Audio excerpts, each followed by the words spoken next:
the same time. And then another thing I do a lot of is new home construction from the ground up.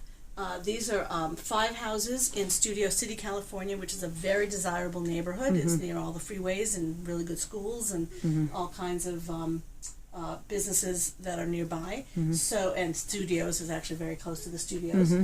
So this is the empty lot. And now we've started with all 5 of the houses are through the framing stage, which is here. And now we've actually been doing the back 3 houses. We've been doing all of the ceiling design and the molding design, and all of that has been installed. And we just finished picking all the light fixtures for the back 3 homes. Is it easy to do design in tandem, so to speak? Is it easier than doing them one by one or something? In some ways, it's easier, because in this case there's no owner.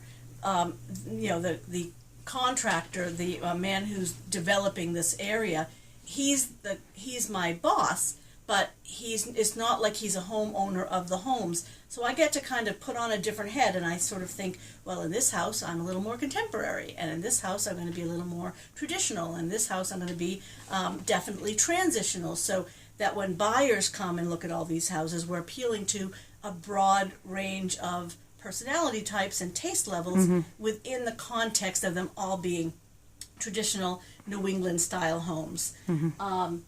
But so in that way it's easier. It's been a little bit challenging to keep some uniqueness when in truth the style, you know, needs to be based off of this New England style, you know, traditional home. So that's been my challenge, and it's been more fun than hard. Okay, great. Is there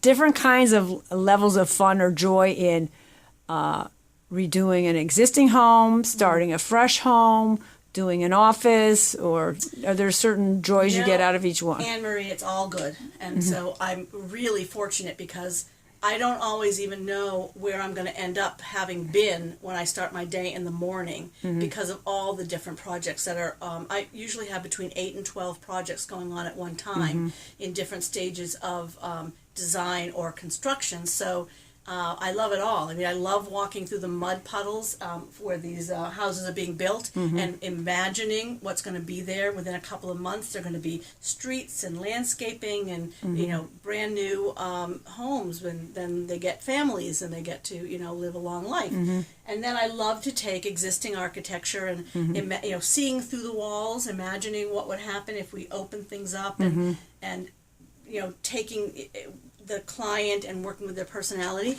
And then in some ways the most creative process is with companies, because there is less personality factor and more about getting to understand what that company does, like their mission or something like that. Yeah, and just like in my first career, what they do is the character. So I'm developing the character of their company, which I really enjoy, and it's a little more abstract. You can do bigger pieces of art and more broad strokes of color, and, you know, maybe a tight color scheme of black, white, and gray with pops of color throughout the space. So it can be really rewarding. So essentially, I kind of like it all, and I'm very grateful.